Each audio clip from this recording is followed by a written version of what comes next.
రంజిత్ రెడ్డి గారు నమస్కారం అండి. మహా టీవీ ప్రేక్షకులకు కంటెస్ట్ చేస్తున్న ఎంపీని పరిచయం చేసే కార్యక్రమంలో భాగంగా చేవెళ్ళ నుంచి ఆల్రెడీ అయిన ఎంపీ అని మీరు ఇప్పుడు ఏం చేయబోతున్నారు చేవెళ్ళకి? నమస్కారం. చేవెళ్ళకి ఏం చేయబోతున్నాం అని చెప్పే ముందు, చేవెళ్ళకు మొదటిసారి నన్ను ఎన్నుకున్నప్పుడు నేను ఎవరో తెలియదు, వాళ్ళకు నేను ఏం చేస్తానో తెలియదు, అవతల ఎంపీ ఏం చేశాడో అప్పటి నాకు తెలియదు, నేను కొత్తగా రాజకీయంలోకి. సో అలాంటి టైంలో నన్ను దీవించిండ్రు, ఆదరించిండ్రు, గెలిపించిండ్రు. ఆ టైంలో ఎప్పుడైతే నేను క్యాన్వాసింగ్కి వెళ్ళినప్పుడు, కొత్తగా తిరుగుతున్నప్పుడు కాన్స్టిట్యున్సీలో ఏవైతే అడిగారో వాళ్ళన్నీ నేను లిస్ట్ రాసుకున్నాను. ప్రతి కాన్స్టిట్యున్సీలో ఒక్కొక్క ఇష్యూ ఉండే. ఫర్ ఎగ్జాంపుల్ చేవెళ్ళకి వచ్చినాం అనుకోండి, చేవెళ్ళలో 111 జీవో ఉండే, తర్వాత అప్పాటు మన్నెగూడ రోడ్ ఒకటి మెయిన్ ఇష్యూ ఉండే, దాని తర్వాత వికారాబాద్లో ఇంకా కొన్ని ఇష్యూస్ ఉండే. వికారాబాద్లో అప్పుడు ఆ పిల్లలందరూ వచ్చి నన్ను జోగులాంబ జోన్ నుండి చార్మినార్ జోన్లో కలపమన్నారు, ఆ బ్రిడ్జ్ కావాలన్నారు, మున్సిపాలిటీకి నిధులు కావాలన్నారు, తాండూరులో పొల్యూషన్ ప్రాబ్లం ఉందన్నారు, ఇండస్ట్రీస్ని బయటికి షిఫ్ట్ చేయాలన్నారు, మైనింగ్ అని. తర్వాత అగ్రికల్చర్ మార్కెట్ గురించి ఏదో ఇష్యూస్ ఉండే. ఇటు పరిగికి వస్తే స్టీల్ ఇండస్ట్రీ ఇక్కడ రాకంచెర్లకు తీసుకురావాలి, రావట్లేదన్నారు. రాజనగర్లో డిగ్రీ కాలేజ్ లేదన్నారు, మెడికల్ ఫెసిలిటీస్ బాగాలేవన్నారు, మున్సిపాలిటీలో డబ్బులు లేవన్నారు, మహేశ్వరంలో ఫ్యాబ్ సిటీ, ఇవన్నీ ఇష్యూస్ అవుతుండే. తర్వాత ఫార్మసిటీ గురించి కేంద్రంలో మాట్లాడాలన్న మెయిన్ టాపిక్స్ వస్తుండే. షేర్లింగంపల్లి మీకు తెలుసు కదా, షేర్లింగంపల్లి ప్రతి రోడ్డు అర్బన్ సిటీ కాబట్టి కొన్ని రోడ్స్, వాటర్ ఇష్యూస్ ఉండే. ఇన్ని ఇష్యూస్ నేను ఊరికే నామమాత్రాన కొన్ని చెప్పాను మీకు. నేను ఎంపీని అయ్యాక ప్రభుత్వం టీఆర్ఎస్ పార్టీ ప్రభుత్వం ఉండే కాబట్టి నేను ఏవైతే చెప్పానో, ఏవైతే వాళ్ళు అడిగారో, ఏదన్నా ఒక్క హామీని అమలు పరచలేదా అడగాలి. నేను ఎవరో తెలియదు, ఏ హామీ అమలు చేస్తానో తెలియదు, అయినాక నన్ను గెలిపించింది. ఎందుకంటే అవతల వ్యక్తి మీద ఉన్న బ్యాడ్ నేమో, లేకపోతే చేయట్లేదు, కలవట్లేదు, ఎవరికి అపాయింట్మెంట్ అంటాడు అని చెప్పి. నాకు ఎంత సంతోషం అంటే ఇప్పుడు సేమ్ క్యాండిడేట్ నాకు అపోజిషన్. ఇప్పుడు అక్కడికే వస్తున్నాను. ఇప్పుడు లాస్ట్ ఎలక్షన్లో మార్జిన్ నేరో 14,000, అంటే 20 నుంచి 25 లక్షల ఓటర్లో 14,000 చాలా నేరో మార్జిన్. అంటే ఆ winning and losing chances very narrow. Same ప్రత్యర్థి, పార్టీలు మారినాయి, అప్పటి పోటీకి ఇప్పటి పోటీకి మీరు చూసి తేడా ఏంటి? నేను వెరీ గుడ్ నేను చెప్పేది. ఇప్పుడు అప్పటి ప్రత్యర్థి, ఇప్పుడు ప్రత్యర్థి. మీరు అన్నాడు ఇద్దరం పార్టీలు మారాం. ఇప్పుడు ఆయన బీజేపీలో ఉన్నాడు, నేను కాంగ్రెస్లో ఉన్నాను. అప్పుడు నాకు ఓట్లు ఎందుకు వేసారని నేను ఆలోచించాను. ఆయన పని చేయలేదనే కదా, అంతే సింపుల్. ఇప్పుడు ఆయన కాంగ్రెస్లో ఉండే, మేము బీఆర్ఎస్లో ఉండే, అంతమంది 4 ఎంపీలు గెలిచాను, నేను ఓడిపోయాడు. అందరూ ఆయన గెలుస్తాడు, నేను ఓడిపోతా. కొండా విశ్వేశ్వరరెడ్డికి ఇంటి పేరు కొండ ఉంది, పైసలు బాగున్నాయి, అపోలో హాస్పిటల్ ఆల్రెడీ, ఇవన్నీ ఉండే.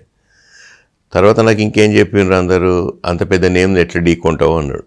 నేను చిన్న వ్యాపారం మొదలుపెట్టి కష్టపడి పైకి వచ్చిన, ఆయనకి ఇంటి పేరు పెద్దగా ఉండొచ్చు, నాకు కష్టార్జితం నాది పెద్ద పేరు, కష్టార్జితం అనేది నాది ఇంటి పేరు అని నేను. ఆ టాపిక్లో డిస్కషన్లో డబ్బుల గురించి పక్కకు పెడితే, ఆ రోజు ఆయన ఏం చేయలేదు అన్నది ఒక విషయం ఉండే. ఆయన వాళ్ళ ఇంటికి పోతే మమ్మల్ని అపాయింట్మెంట్ అడుగుతుండు, సార్ టైం ఇస్తలేడని చెప్పి, ఏమైనా నిధులు అడిగితే లేవు అంటాడు.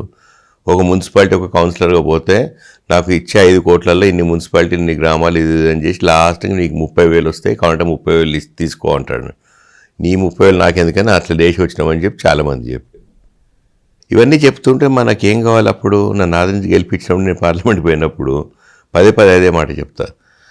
140 కోట్ల జనాభాలో 542 ఎంపీలలో నేను ఒకరిని అంటే ఎంతో సంతోషం ఉండే. ఆ ప్రమాణ స్వీకారం చేసినప్పుడు అక్కడే నేను మనసులో ప్రమాణం చేసిన, నేను తెలియని నన్ను ఇక్కడికి పంపించిండ్రు, దాని తర్వాత నేను వాళ్ళని చెప్పినవి అన్నీ చేస్తానని అప్పుడు కంకణ బద్దునే అన్నీ చేసేసిన. ఇప్పుడు ఆయనే ఏమంటుండు, నేను అది చేసిన ఇది చేసిన అంటుండు. వినండి, అది చేసిన ఇది చేసిన నేను చేసిన అంటుండు. అందరూ తెలిసిన విశ్వేశ్వరరెడ్డిని అది చేసిన ఇది చేస్తే ఎందుకు ఓడిచ్చిండ్రు అని చెప్పి మీరు అడగండి, అంతేగా. ఏమీ రంజిత్ రెడ్డి ఎవరో తెలియని టైంలో అన్నీ చేసిన అన్న విశ్వేశ్వరరెడ్డిని ఓడిచ్చాను, పక్కన పెట్టాను. ఇప్పుడు ఏమంటున్నాడు, అప్పుడు నేను చేసిన అంటుండే. అప్పుడు చేస్తే ఎందుకు ఓడిచ్చాను, ఇప్పుడు కొత్తగా ఏం చేస్తాను? ఇప్పుడు ఒక వ్యక్తి ఒక ఎంపీగా నిల్చున్నప్పుడు ప్రధానంగా పార్టీ ఇన్ఫ్లుయెన్స్ చేస్తుందా, అతని వ్యక్తిగతం ఇన్ఫ్లుయెన్స్ చేస్తుందా, అతను చేసిన పని ఇన్ఫ్లుయెన్స్ చేస్తుందా? డెఫినెట్గా పార్టీ ఇంపార్టెంట్ ఫస్ట్. ఎందుకంటే 2 జాతీయ పార్టీలు కూడా పార్టీ ఇంపార్టెంట్ అవుతుంది. తర్వాత ఇప్పుడు అర్బన్ సైడ్ ఏమో డెఫినెట్గా పార్టీకి ప్రాముఖ్యత ఇస్తారు. రూరల్ సైడ్ అంతా అది చూడరు. వాళ్ళకి ఏంటంటే ఎవరు లోకల్ నాయకులు ఎవరు, లోకల్ ఎమ్మెల్యేలు ఎవరు, లోకల్ వాళ్ళు ఎవరెవరు సపోర్ట్ చేస్తున్నారు అన్న విషయమే వస్తుంది. అప్పుడేమవుతుంది, ఎవరేం పనితీరు ఎట్లుండే, అవతలోడు కనిపించిండా, నాకు ఆ రోజు నమస్తే చెప్పలేదు, నా బిడ్డ పెళ్ళికి రాలేదు, మా చావుకు రాలేదు, ఇవే వస్తాయి. ఏదైనా చదువుకు సహాయం అడుగు తీయలేదు, ఏదో దవాఖానకు తీసుకోపోతే పైసలు ఇవ్వలేదు, ఇవే ఎక్కువ ఫ్యాక్టర్స్ మాట్లాడుతాం. రూరల్కి వచ్చేసరికి రూరల్లో మీరు రోడ్లు వేయండి, అది చేయండి, డెవలప్మెంట్ చేయండి, సంక్షేమ పథకాలు ఇవ్వండి, అవన్నీ పక్కన కూడా వస్తున్నాయి, నాకు కూడా వస్తున్నాయి, నేను ఎందుకు వేయాలి నీకు అంటారు. పర్సనల్ నేను అదే చూసిన. అక్కడ వాళ్ళకి అది చాలా ఇంపార్టెంట్. ఈ సిటీ వాళ్ళకి వచ్చి నువ్వు ఎవరు ఎంపీగా అని పెద్ద పట్టించుకోరు వాళ్ళు, బికాజ్ చదువుకున్న వాళ్ళు డెఫినెట్గా పార్టీ మీద పోతారు. ఇప్పుడు బీఆర్ఎస్ నుంచి బయటకు వచ్చిన తర్వాత మీ సహచరులు కొంతమంది కాంగ్రెస్ని ఎంచుకున్నారు, కొంతమంది బీజేపీని ఎంచుకున్నారు. ఆ ఎంచుకోవటంలో ఏది ఇన్ఫ్లుయెన్స్ చేస్తుంది, నేను ఈ పార్టీలోకి పోవాలా ఆ పార్టీలోకి పోవాలా అన్నది ఏది ఎక్కువగా ఇన్ఫ్లుయెన్స్ చేస్తుంది? రెండు విషయాలు. ఇదేంటంటే కొందరు అటుపోయారు, కొందరు ఇటుపోయారు. అప్పుడు ఏం తెలిసింది అంటే అందరం బలంగా బీఆర్ఎస్ పార్టీ పవర్లోకి వస్తుంది, మళ్ళీ ఎంపీలం అవుతామన్న జోష్లో మేము అందరం ఎమ్మెల్యే ఎలక్షన్స్ అప్పుడు తిరిగాం, చేసాం. అది వాస్తవం. ఎవరు కాదన్నా అవునన్నా అది వాస్తవం. దాని తర్వాత చాలా పరిణామాలు వచ్చాయి. తర్వాత ఇంత అన్ఎక్స్పెక్టెడ్, ఇంత డౌన్ఫాల్ అయింది. కాలక్రమాల్లో ఏమైందంటే బీఆర్ఎస్ గ్రాఫ్ పడిపోతూ వస్తుంది, ఈ రెండు గ్రాఫ్స్ ఏమో పెరుగుతున్నాయి. అప్పుడు ఏం చేయాలి, అందరూ ఏదైనా ఒకటి ఎంచుకుంటారు అంతే. అప్పుడు క్లారిటీ వస్తుంది. ఒకరికేమో సెక్యులర్ పార్టీ ఇష్టం, ఒకరికి మతతత్వ పార్టీ ఇష్టం. Basic on that they will go for it. అంటే అక్కడికి వెళ్ళిన వాళ్ళందరూ మతతత్వ పార్టీని అభిమానించే వాళ్ళే అంటారా? అభిమానించే వాళ్ళకి అక్కడ అవసరాలను బట్టిపోయారు కొందరికి నిజంగా మతతత్వాలే హిందూయిజం లోక్ బోల్ రే అని చెప్పి బీబీ పార్టీలో ఉన్నాడు, బీజేపీకి వెళ్ళాడు అనుకోండి. ఆయనకి ఎక్కువ మహారాష్ట్ర వాళ్ళతో తిరుగుతుంటాడు, కర్ణాటక వాళ్ళతో ఎక్కువ తిరుగుతుంటాడు. ఓకే, బీబీ పార్టీలు సరే. ఈటెల రాజేందర్ గురించి చెప్పండి. ఈటెల రాజేందర్ గారికి అప్పుడు అవసరాల రీత్యా ఆయనకి ఎక్కడే వెళ్ళలేకపోయాడు. అప్పుడు సడన్గా ఇష్యూస్ ఇక్కడ డెవలప్ అయ్యాయి, ఆయనే బయటికి వెళ్ళిపోయాడు. ఆయన పదే ఏం చెప్తాను, నేను బయటికి వెళ్ళలే, నన్ను గెంటేషన్ అని చెప్తాను. బయటికి వెళ్ళాక అప్పుడు ఏమైంది, ఆయనకి ఇష్యూస్ ఏవైతుండే ఇక్కడ. సో నేను బీజేపీకి పోతేనే నన్ను ఎవరన్నా అక్కడ సేఫ్ గార్డ్ చేస్తారనుకొని పోయాడా, లేదా రెండు జాతీయ పార్టీలలో అప్పుడు బీజేపీ మంచిగా నడుస్తుందని పోయాడు అంతే. మీకున్న సాన్నిహిత్యం ఈటెల రాజేందర్ గారితో, అప్పుడు ఈటెల రాజేందర్ గారు బయటకు వచ్చినప్పుడు రంజిత్ రెడ్డి గారు కూడా బయటకు వెళ్ళొచ్చేమో అని అప్పుడే ఒక వార్త వినిపించింది. ఇంత టైం తీసుకున్నారు మీరు, ఆ గ్యాప్లో ఏం జరిగింది? ఒక్క నిమిషం కూడా టైం తీసుకోలేదు. ఈటెల రాజేందర్ గారు బయటకు వచ్చిన తర్వాత మీరు నేను పార్టీ మారాలన్న ఆలోచన నాకు ఒక సెకండ్ లేకుండే, ఒక ఆలోచన లేకుండే. ఈటెల రాజేందర్ ఫోన్ చేసిన నువ్వు కూడా రా పార్టీలోకి అని అడగలేదు, ఫస్ట్ థింగ్. సెకండ్ థింగ్, నేను ఈటెల రాజేందర్ ఫోన్ చేసి ఆగండి, ఆగు నువ్వు పోకు, నేను మాట్లాడతా, ఇష్యూస్ ఉంటే మాట్లాడతా అని చెప్పిన. ప్రయత్నం చేశాం కానీ అప్పటికే చేయి దాటిపోయింది. ఆయన అప్పటికే ప్రెస్ కాన్ఫరెన్స్ పెట్టేసాడు, పని అయిపోయింది. కానీ చాలామంది ఏమనుకున్న ఈటెల రాజేందర్తో పాటు నేను కూడా పోతాను. ఆయన ఇప్పటివరకు నన్ను ఒక్కసారి ఎన్నోసార్లు మాట్లాడినాం అనుకోండి, ఎప్పుడూ అడగలేదు. ఎందుకు అడిగాడంటే మీ ఇద్దరు చాలా క్లోజ్ ఫ్రెండ్స్, రాజకీయాలకు కలిసి వచ్చినాం అనుకోండి. అప్పుడు ఏముంటుంది, ఈటెల రాజేందర్ గారు నా గురించి కేసీఆర్ గారితో విభేదిస్తే రంజిత్ కోసం పోట్లాడి అప్పుడు బయటికి పోయేటప్పుడు నేను పోకపోతే తప్పవుతాను. ఆయన పర్సనల్ ప్రాబ్లమ్స్ ఉండే వాళ్ళిద్దరికి. నన్ను గెలిపించి నాకు టికెట్ ఇచ్చి నాకు ఫేస్కి రికగ్నేషన్ ఇచ్చినప్పుడు నేను ఎందుకు పోతానండి? సో ఈ డౌట్స్ బాగా వస్తుంటే నేను కేసీఆర్ గారి పర్సనల్గా పోయి చెప్పిన, మా ఇద్దరం చాలా క్లోజ్ ఫ్రెండ్స్మి, మా ఇద్దరికి లావాదేవీలు లేవు, మాకిద్దరు భూములు కలిసి తీసుకోవడం లేదు, ఎవరం బినామీలం కాదు. ఎవరికైనా మాట్లాడితే ఏదైనా ఒక ఇంచు బినామీ, నేను బినామో ఆయన బినామో ఎవరైనా అంటే అది వాళ్ళకి ఇచ్చేస్తాం. ఆ టాపిక్ లేదు, నేను వెళ్ళట్లేదని చెప్పుకున్నాం. ఇట్లా హ్యాపీ అయిపోయింది అంతే. మీరు బయటికి వద్దాం అనుకున్నప్పుడు హరీష్ రావు గారు, కేటీఆర్ గారు మీ దగ్గరికి వచ్చి ఏం చెప్పారు? అదొకటి. మళ్ళీ ఇంకోటి టాపిక్ ఏంటంటే ఆ తప్పుడు టాపిక్స్. నేను బయటికి వెళ్తా అన్నప్పుడు హరీష్ రావు గారు, కేటీఆర్ గారు మా ఇంటికి వచ్చి మాట్లాడింది లేదు. వాళ్ళు వచ్చిన 2-3 సార్లు వచ్చినప్పుడు వేరే డిస్కషన్స్, వేరే పొలిటికల్ ఎవరితో మాట్లాడుతుండే అంతే తప్ప నేను ఎప్పుడైతే పార్టీ మారాలనుకున్నానో, మారుతున్న డెవలప్మెంట్స్ ఏమేమవుతున్నాయో నేను కేటీఆర్ గారి దగ్గర రెగ్యులర్గా వెళ్ళి మాట్లాడేవాడిని. కేటీఆర్ గారికి చెప్పి, హరీష్ రావు గారి దగ్గర నేను వెళ్ళలేదు, కేటీఆర్ దగ్గర డెఫినెట్గా వెళ్ళిన. ప్రతి డెవలప్మెంట్ చెప్తూ వచ్చినాయి నాకు.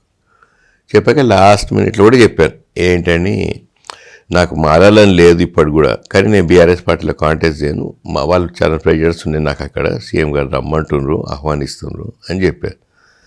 అంటే పోకన్నా అన్నాడు. నేను అదే అనుకుంటున్నా అని చెప్పి బయటకు వచ్చాను. తర్వాత రేవంత్ రెడ్డి గారు కూడా నాకు అప్పటికెళ్ళి పరిచయం, ఇద్దరం సహచర ఎంపీలం. మళ్ళీ ఆ టాపిక్ వచ్చింది, డిస్కషన్ వచ్చింది. నీకు మంచి పేరు ఉంది, నీ దాని మీద సర్వేలో నీకు మంచి పేరు వస్తుంది, రా అంటే సరే ఎన్నిసార్లు అని వస్తాను వెళ్ళిపోయాను. అదొక్కటే కేటీఆర్ గారికి బాధ, అదొక్కటే. ఏది లాస్ట్ మినిట్ వరకు అన్ని డెవలప్మెంట్ చెప్పాను, పిలుస్తున్నారు పోవాలి రమ్మంటున్నారు.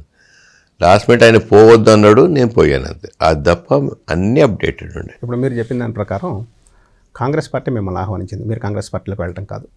100%. వారే మిమ్మల్ని కావాలని కోరారు. 100%. కోరినప్పుడు వాళ్ళ కోరికను మీరు మన్నించారు. అంతేనండి. ఇప్పుడు ఈ మాట నేనే చెప్పడం కాదు, ఇప్పుడు ఇన్ఛార్జ్ వేం నరేందర్ రెడ్డి గారు ఇప్పుడు మా పార్లమెంట్కి ఇన్ఛార్జ్ అతన్ని, ప్రతి మీటింగ్లో అతనే చెప్తున్నారు. మా ఎమ్మెల్యేలు, సిట్టింగ్ ఎమ్మెల్యేలు వాళ్ళే చెప్తున్నారు, పిలిచిండ్రు రేవంత్ రెడ్డి గారు. సో నేను ప్రూవ్ చేసుకోవాల్సిన పాయింట్ లేదు అక్కడ. అదేవిధంగా బీఆర్ఎస్ మీకు ఎగనెస్ట్గా ఒక పార్లమెంట్ అభ్యర్థిని, ఒక వీక్ క్యాండిడేట్ని పెట్టడం ద్వారా మీకు గెలవడానికి దోహదపడుతుంది అనే దాన్ని. వీక్ క్యాండిడేట్ని పెట్టినని నేను ఎందుకంటానండి? ఇప్పుడు నేనేం చెప్పాను, ఫైట్ ఈజ్ బిట్వీన్ 3 parties. ఇప్పుడు మీరే ఇంతకంటే ముందు అడిగారు పార్టీలు ఇంపార్టెంటా క్యాండిడేట్, పార్టీలు ఇంపార్టెంట్ అని చెప్పినప్పుడు ఇప్పుడు ఈయన వీక్ క్యాండిడేట్ అని నేను అన్నాను. ఎందుకంటే ఫైట్ ఇప్పుడు ఎవరికి, కాంగ్రెస్కి, బీజేపీకి, తర్వాత బీఆర్ఎస్కే క్యాండిడేట్స్. అది అంతేగాని వీక్ క్యాండిడేట్గా పెట్టినది అనేది అవాస్తవం కాదంటారు. వీక్ క్యాండిడేట్ పెట్టేందుకు ఏమైనా రీజన్ ఉండాలి కదండి వాళ్ళకి గెలిపించడానికి అవ్వచ్చు. మీకు తెలియని విషయం ఏంటంటే, ఒక స్ట్రాంగ్ క్యాండిడేట్ని పెట్టినారు అనుకోండి, అప్పుడు రంజిత్ రెడ్డికి అడ్వాంటేజ్ వస్తుంది. ఇవాళ 6 లక్షలు కాంగ్రెస్కు ఉన్నాయి, 7 లక్షలు బీఆర్ఎస్కు ఉన్నాయి, 3 లక్షలు బీజేపీకి ఉన్నాయి.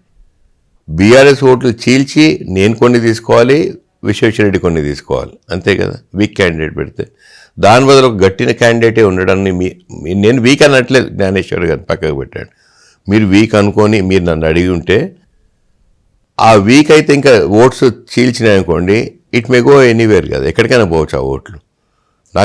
నన్ను ఓడించే ప్రయత్నంలో మీరు అన్న క్యాండిడేట్ అట్లా చేసి ఉంటారని నేను అనుకుంటున్నాను, మీరేమో ఉల్టా అనుకుంటున్నాను. ఓకే, బీఆర్ఎస్ నుంచి బయటకు వచ్చారు, బీఆర్ఎస్ ఎంపీగా అక్కడ గెలిచారు మీరు. బీఆర్ఎస్ క్యాడర్ అలాగే ఉంది, ఎప్పుడు కూడా విన్నింగ్ హార్స్ని ఎంచుకుంటారు ప్రజలు, ఎవరు గెలుస్తారనుకుంటే వాళ్ళకే ఓటేస్తారు. ఆ బీఆర్ఎస్ మీకు ఆ ఓట్ షిఫ్ట్ ఎట్లా జరగచ్చు? అవునండి, ఇప్పుడు ఎంతమంది జాయిన్ అవుతున్నారు చూడండి, చాలామంది జాయిన్ అయిపోయారు. ఇప్పుడు నిన్న మహేశ్వరంలో మహేశ్వరం కందుకూరు 2 ZPTSలు వచ్చేసిండ్రు, ఎంపీపీ వచ్చేసిండ్రు, వైస్ ఎంపీపీ వచ్చిండ్రు, తుక్కుగూడ వైస్ చైర్మన్ వచ్చిండ్రు, కౌన్సిలర్లు వచ్చిండ్రు, జల్పల్లి మొత్తం వైస్ చైర్మన్ వచ్చిండ్రు, మొత్తం మంది కౌన్సిలర్లు వచ్చేసిండ్రు. బడంగపేటలో పెద్ద కార్పొరేటర్, ఎక్స్ కార్పొరేటర్, చాలా సీనియర్ నాయకుడు వచ్చాడు. నరేందర్ రెడ్డి గారు అని చెప్పి జిల్లాలు కూడా చాలా సీనియర్, ఎక్స్ ZPTC, చాలా స్ట్రాంగ్ హోల్డ్ అయిన వచ్చాడు. ఇంకా సరూర్ నగర్ కొందరు ఎక్స్ కార్పొరేటర్లు వీళ్ళందరూ రాబోతున్నారు. ఇంతమంది ఒక్కొక్క కాన్స్టిట్యూయెంట్ వస్తే ఇప్పుడు ఇంకా మీరు 10 నిమిషాలు ఉండండి, ఇంకెవరో జాయిన్ కాబోతున్నారు. ఇట్లా నేను చెప్తూ పోతే చాలామంది జాయిన్ అయిపోయారు.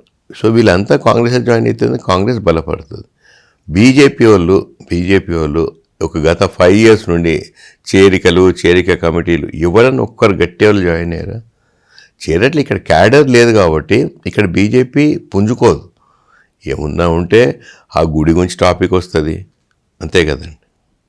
ఇప్పుడు బీఆర్ఎస్లో ఫ్యామిలీ మినహాయిస్తే అత్యధికంగా లాభపడింది రంజిత్ రెడ్డి గారే అనే వాదన. అత్యంత లాభపడ్డది రంజిత్ రెడ్డి అన్న ఊహాగానాన్ని మీరు ఒక కేటీఆర్ గారిను మరి ఎవరిని అడుగుతారో మీ ఇష్టం. ఇక నేను పర్సనల్గా లబ్ధి పొందిన, నేను ఎంపీ అయినాక ఒకటే ఒక ఫేవర్ తీసుకున్నది ఎవరైనా ప్రూవ్ చేస్తే నేను ఒప్పుకుంటేదాన్ని. అంటే ఎవరు open for challenge? 100% open for challenge. నేను అసలు ఎన్నడూ ఒక్కసారి ఒక ఫేవర్ చేయమని అడగలేదు. నాకు ఒక సైట్, ఇప్పుడు కన్స్ట్రక్షన్ సైట్, యాక్టివిటీ సైట్ ఉంది. అది బిఫోర్ బికమింగ్ అన్ ఎంపీ నాకు క్లియర్ చేస్తాను కేసీఆర్. బిఫోర్ అసలు నేను ఎంపీ కాంటెస్ట్ చేస్తాను ఆలోచన లేదు నాకు. అది ఎప్పుడో అది 2003లో మేము 350 కోట్లు కట్టిన సైట్. అది 2003లో ఆ సైట్ అక్కడ క్లియర్ చేశారు. దాని తర్వాత అంతేగాని ఇప్పుడు దాని తర్వాత నేను ఎంపీగా అయిన తర్వాత కేసీఆర్ గారి దగ్గర పోయి ఈ ఫలానా పని చేయించుకున్నాడు, కేటీఆర్ గారు ఇంత సన్నిహితంగా తిరిగిండు, చాలా పనులు చేయించుకున్నాడు, ఒక్క పని చెప్పామనండి. కేటీఆర్ గారు ఆయన ఇట్ ఈస్ రికార్డెడ్ ఉన్నది ఏంటంటే Ranjith Reddy is a political opportunist అన్నారు. దానికి అదే అంటున్నాను, పొలిటికల్ ఆపర్చునిస్ట్ అంటే దానికి ఎందుకంటే as a working president political opportunist అంటే కూడా నేను బాధపడను. డెఫినెట్గా వర్కింగ్ ప్రెసిడెంట్, ఒక పార్టీ వర్కింగ్ ప్రెసిడెంట్ బయటికి వెళ్తే ఏమంటారండి, మంచి పని చేసిన చప్పట్లు కొడతారా? ఆపర్చునిటీ కోసం నేను వెళ్ళినాను, ఆపర్చునిస్ట్ కాకపోతే దీన్ని ఏమంటారు మరిగా? ఆపర్చునిటీ ఎందుకు ఆపర్చునిటీ వచ్చిందో, ఎందుకు ఇచ్చిండో వర్కింగ్ ప్రెసిడెంట్గా కేటీఆర్ గారు చెప్పాలి కదా. ఒక ఓడిపోతున్నాం ఆయన చెప్తాడు, ఓడిపోతే ఏమవుతుందని వాళ్ళే చెప్తారు, అసలు ఎంపీలు గెలవకపోతే ఏమవుతుందని చెప్తారు. యాజ్ ఎ క్యాండిడేట్ నాకు ఎనర్జీ ఎక్కడికి వెళ్ళి వస్తుంది? కాంటెస్ట్ చేయమంటారు, చేస్తారా మీరు? చేయరు. సో అప్పుడేమైతే అయితే నేను కాంటెస్ట్ చేయొద్దు, నేను మంచి డెసిషన్ తీసుకున్నాను, చెయ్యను, బీఆర్ఎస్ చేయను, ఏది చేయను, హ్యాపీ ఉండే 5 years నేను కూర్చుంటాను అనుకున్నాను. సో ఇక్కడికి వెళ్ళి ఆహ్వానం వచ్చినప్పుడు ఇటు వచ్చాను తప్ప దాన్ని ఆపర్చునిటీ అంటారు కదా. నేను ఆహ్వానం అంట, ఆయన ఆపర్చునిటీ అంటారు. ఓడింగ్ డిఫరెంటే కానీ ఎండ్ రిజల్ట్ సేమ్. నేనే అంటున్నాను కదా, that is nothing wrong. Opportunity ఎందుకు ఇచ్చాడో మీరు అడగండి కేటీఆర్ గారిని. అసలు లేదు రంజిత్ రెడ్డి అన్నాడు బీఆర్ఎస్ పార్టీ ఎందుకు మారుతాడు? పార్టీని ఎందుకు వీక్ చేసినారు, ఎందుకు మనం ఓడిపోయాను, అది నేను మాట్లాడను. మీరు ఒక రిచెస్ట్ ఎంపీ అయిన తర్వాత బిజినెస్ అన్నది ఎంపీ అయితే పెరుగుతుందా, తగ్గుతుందా, లేకపోతే ఆ రెండింటిని బ్యాలెన్స్ అవుద్ది? సరే, 2018లో అఫిడవిట్ సబ్మిట్ చేశాను, 2023లో అఫిడవిట్ సబ్మిట్ చేస్తాను. చూడండి, నాకు కొత్త బిజినెస్ యాక్టివిటీస్ ఏమొచ్చి గవర్నమెంట్ పరంగా లబ్ధి పొందిన ఏ ఒక్క యాక్టివిటీ అయినా ఓకే అవి ఉంటే నాకు చెప్పండి, అంతే కదా. మీకు అఫిడవిట్లో తెలియాలి. లేదా మీరు మహా న్యూస్ నుండి మీరు మొత్తం సర్వేలు చేయండి. రంజిత్ రెడ్డి ఎంపీ అయిన తర్వాత గవర్నమెంట్ ఫేవర్లో 1 ఇంచు భూమి ఎక్కడైనా తీసుకున్నాడా? మా సైట్ ఉంది రామానాయుడు స్టూడియోస్ పక్కకు, ఆ సైటు 2003లో గవర్నమెంట్ కట్టిన డబ్బులు అని చెప్తున్నాను. అది నేను ఎంపీ కాకముందు క్లోజ్ అయిపోయింది. దాని తర్వాత సరే ప్రొసీడింగ్స్ ఆర్డర్స్ తర్వాత వచ్చాయి, అందరూ అదే టాపిక్ మాట్లాడతారు. మీకు అన్నీ చూపెడతాను డీటెయిల్స్, ఎప్పుడు డబ్బులు కట్టాం ప్రభుత్వానికి, ఆ ఇష్యూ అంతా మీరు చూడు. దాని తర్వాత ఒక్క ఫేవర్ అండి, ఒక గవర్నమెంట్ ల్యాండ్ ఏదన్నా నేను రెగ్యులరైజ్ చేసుకోవడం అని చేస్తే చెప్పండి. అంటే నేను రిచెస్ట్ ఎంపీని కాదు, చాలు. మా కొండ విశ్వేశ్వరరెడ్డి అంత ఇద్దరు రిచెస్ట్ ఎంపీల మధ్య పోటీ అంటారు ఇచ్చేవాళ్ళని. అంటారండి, కాన్స్టిట్యున్సీ రిచెస్ట్ కాన్స్టిట్యున్సీ అంటారు, మా ఎమ్మెల్యేలు మేము పోరెస్ట్ అంటారు. అది ఏముంది రిచెస్ట్ అని డబ్బులు. నేనేమంటున్నా, ఇది నా కష్టార్జితం, సొంతం కష్టపడ్డా, పైసా తప్పు చేయలేదు, ఇంత గట్టిగా చెప్పే వ్యాపారస్తులు ఉంటే మీరు అప్రిషియేట్ చేయాలి ఒకటి. సెకండ్ థింగ్, మా ఫ్యామిలీ పేరు చెప్పి, ఫ్యామిలీ మాది 2nd generation బిజినెస్ కాదు, 1st generation బిజినెస్. కాబట్టి నా సక్సెస్ స్టోరీ నాది. మా ఫాదర్ కాంట్రాక్టర్ ఉండే, ఆయన ఇంజనీర్, కానీ బిజినెస్లో ఆయన కాంట్రాక్ట్ చేసినా కానీ నా బిజినెస్కి ఆయనకి సెట్ అది కలిసి రాలే కదా. ఆ కాంట్రాక్టర్ వేరు, నా చేసే పోల్ట్రీ బిజినెస్. ఎన్నికల్లో, రాజకీయాల్లో ధన ప్రభావం గురించి మీ అభిప్రాయం చెప్పండి. ధన ప్రభావం లేని ఎలక్షన్ ఉంటుందని నేను అనను, కానీ లిమిట్స్లో కేంద్రం ఏదైతే నిర్ణయిస్తుందో ఆ లిమిట్లోనే ఖర్చు పెట్టాలి. అది మరీ ఓపెన్ స్టేట్మెంట్ లాగా ఉంది. అది ప్రైమ్ మినిస్టర్ మోడీ గారిని అడగండి, ఎలక్షన్ కమిషన్ని అడగండి, పార్లమెంట్లో అయ్యేటప్పుడు సెషన్లో మీరు మాట్లాడేటప్పుడు ప్రతిసారి మీరు ట్రాక్స్ కవర్ చేసుకుంటూ మాట్లాడుతున్నారు, చాలా సేఫ్ జోన్లో వెళ్తున్నారు కదా.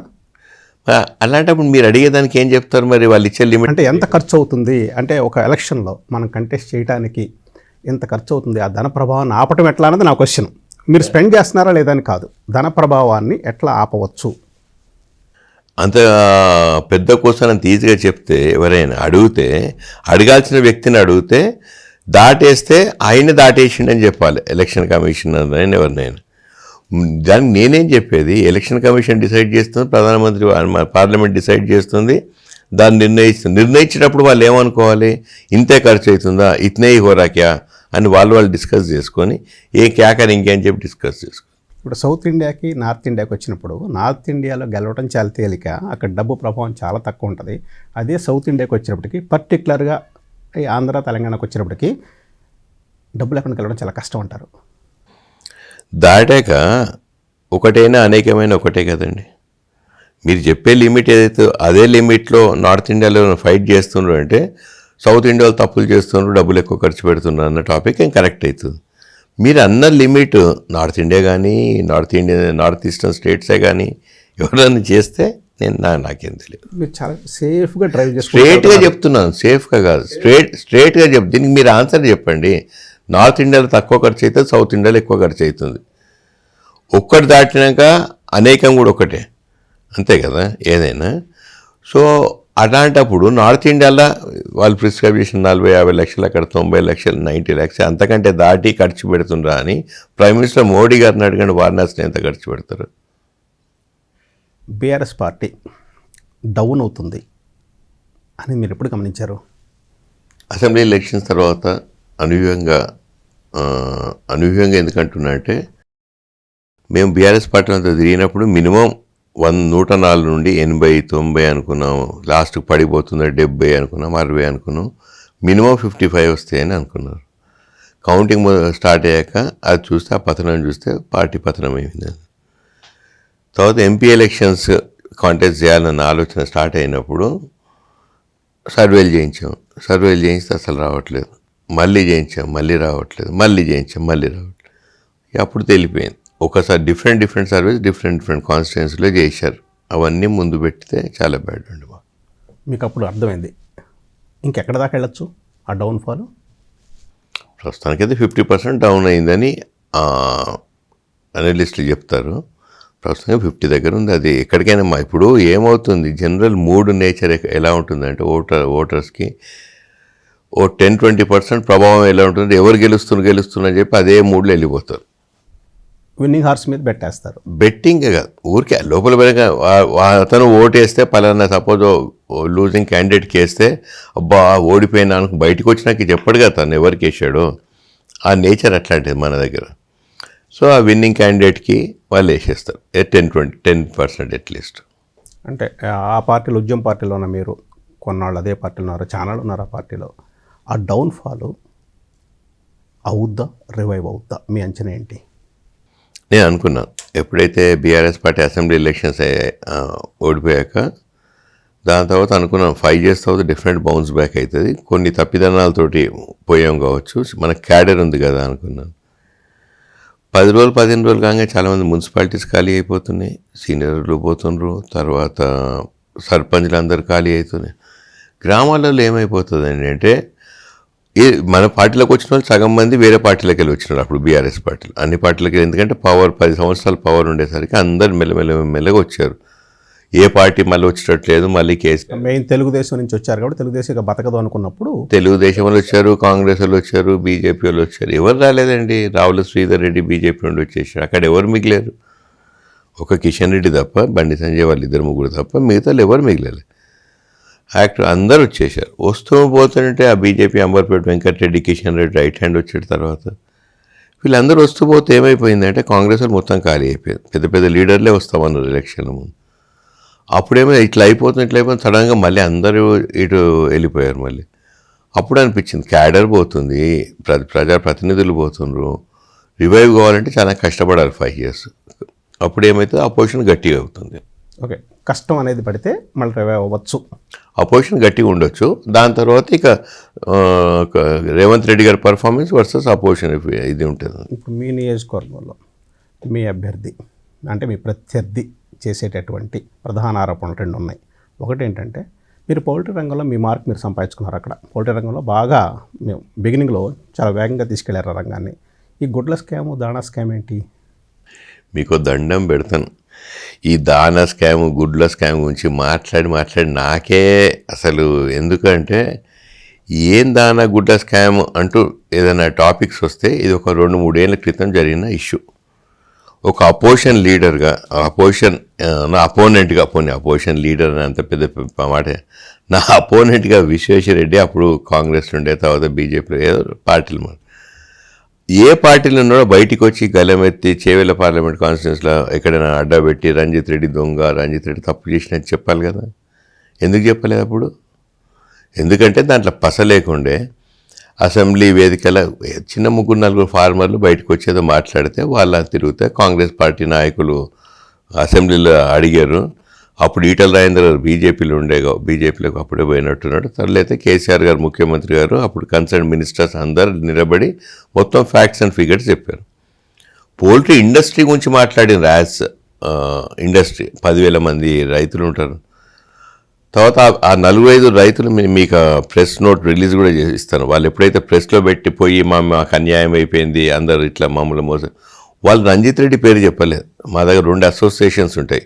ఒకటేమో మన తినే గుడ్లు ఉత్పత్తి చేసే అసోసియేషన్, ఒకటేమో బ్రాయిలర్ చికెన్ తినే నేను బ్రాయిలర్ చికెన్ తినే అసోసియేషన్ ప్రెసిడెంట్. ఈ గుడ్ల దానికి నాకు సంబంధం లేదు.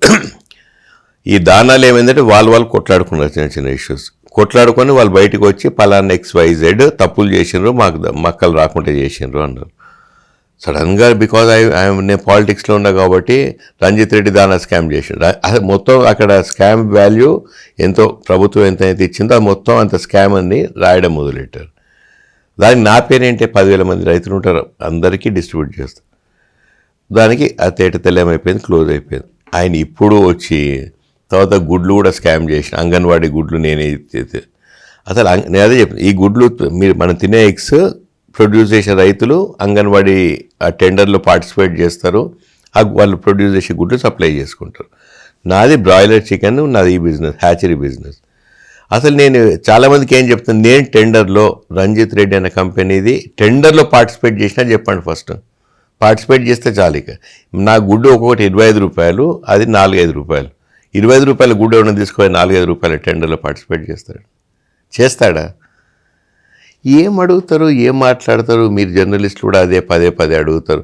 మీరు చూడండి, మీరు అడిగే ముందు మీరు అప్పుడు ఏమైంది ప్రెస్లో అని చెప్పి చూడాలి, చెక్ చేసుకోవాలి. ఇది కరెక్ట్గా రావాలంటే రంజిత్ రెడ్డి గారు, విశ్వేశ్వరరెడ్డి గారు ఒకే వేదిక మీద ఉండి మాలాంటి జర్నలిస్టులు ప్రశ్నిస్తే ఏది కరెక్ట్ అని ఆ డిబేట్లో నిజం బయటకు వస్తుంది, కాదంటారా? అంత సీన్ లేదు. నేను ఇప్పటికే 100 సార్లు ఏం చెప్పానంటే, దీంట్లో ఏదైనా స్కామ్ ఉంటే రేపు మార్నింగ్ వస్తావా, ఎల్లుండి వస్తావా, 1 వీక్ టైం తీసుకుంటావు, మొత్తం ప్రిపేర్ అయ్యి రండి. మీరు ఏ చౌరస్తాకు వస్తారు రండి, ఏ జర్నలిస్ట్ని తీసుకొని వస్తారు రండి అని 10 సార్లు చెప్పాను.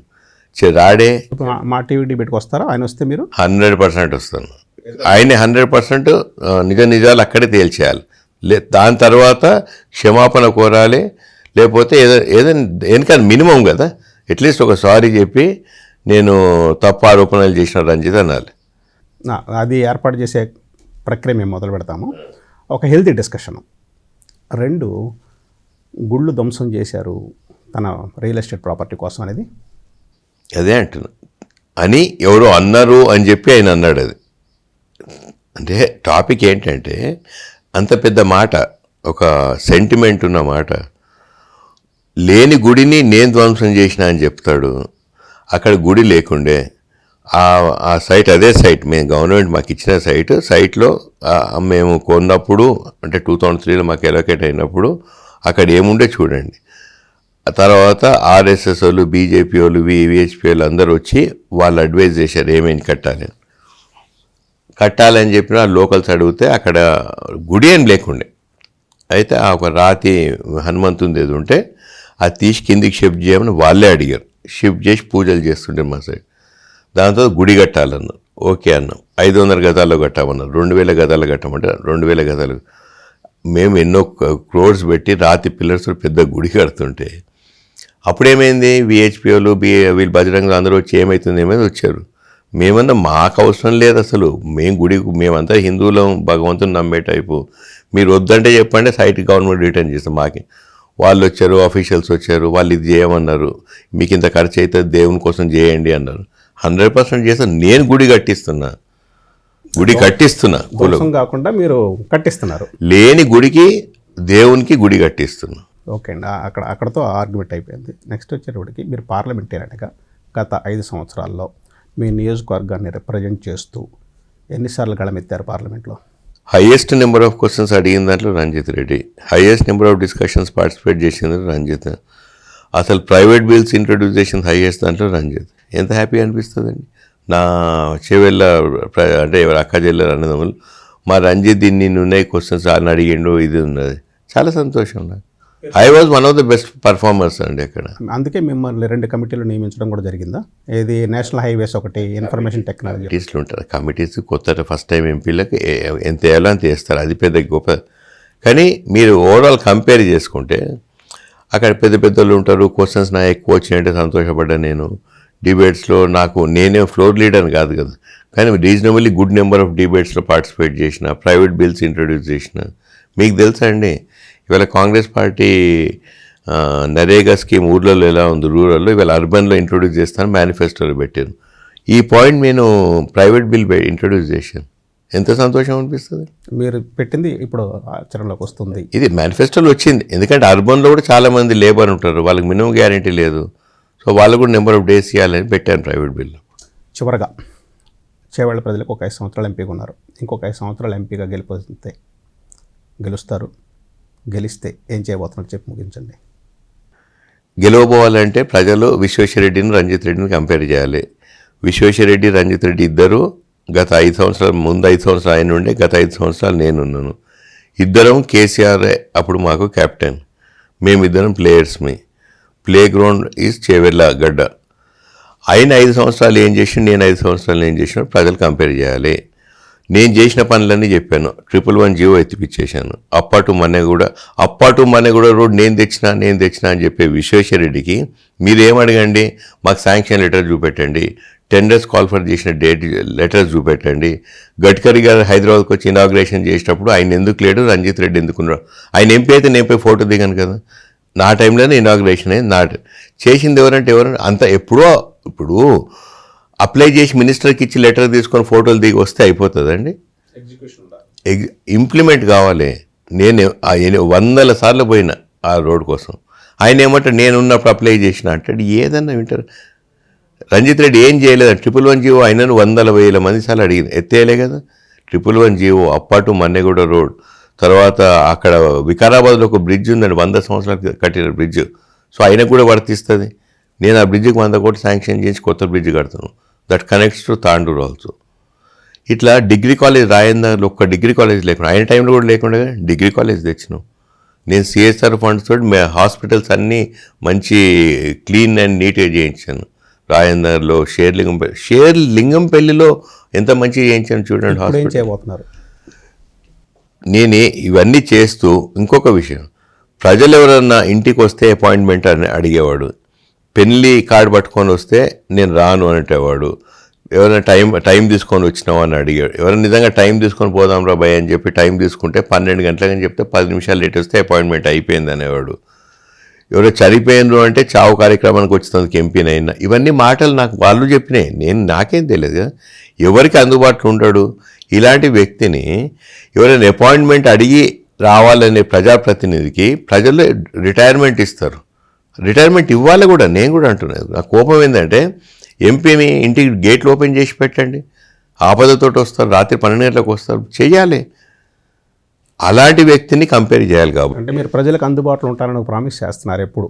నేను అభివృద్ధి అందుబాటు అనే నినాదంతో మొదలై ఆ రోజు నుండి ఇప్పటి వరకు ఎప్పుడైనా ఎవరైనా ఫోన్ చేసి రాత్రి 11 గంటలకు ఫోన్ చేస్తే బెడ్స్ రెడీ చేయించి హాస్పిటల్లో పెట్టిపిచ్చి అవసరం వస్తే పోయి పైసలు ఇచ్చి అన్నీ చేసిన వాళ్ళు ఎంతోమంది. ఇప్పుడు నేను కాంగ్రెస్ పార్టీలో జాయిన్ అయిన తర్వాత క్యాన్వసింగ్ చేస్తుంటే లీడర్ నిలబడి చెప్తున్నాను, నేను ఎవరో నాకు తెలియదు, కోవిడ్ టైంలో నాకు బెడ్ ఇప్పించిండు, 1,20,000 డిస్కౌంట్ ఇప్పించిండు. మీకు ప్రధాన ప్రత్యర్థి విశ్వేశ్వరరెడ్డియా, మోడీ హవానా? ఎదురు మంచిగా అడిగారు. విశ్వేశ్వరరెడ్డి మొన్న ఏదో చెప్పి ఛాలెంజ్ చేసి రేవంత్ రెడ్డికి ఛాలెంజ్ చేస్తున్నారు. రేవంత్ రెడ్డి నేను మోడీ పేరు చెప్పాను, నేనే పెళ్లి కొడుకును, అవతల నీ పెళ్లి కొడుకు రంజిత్ రెడ్డి రెడీయా అని అడిగాడు. రాహుల్ గాంధీ పేరు చెప్పు. నేను ఇమీడియట్ ఛాలెంజ్ వేసినాను, నేను రెడీ, నీకు నాకు కంపేర్ చేద్దాం అని చెప్పి నేను ఇవి మొదలుపెట్టినా. సో ఆయనే సవాలు విసురుతున్నాను, నాకు మోడీ పేరు చెప్పుకొని నేను విశ్వేశ్వరరెడ్డి పేరుతో గెలుస్తాను, నేను రంజిత్ రెడ్డి పేరే చెప్తా పాటు రెడీ అని చెప్పాను నేను.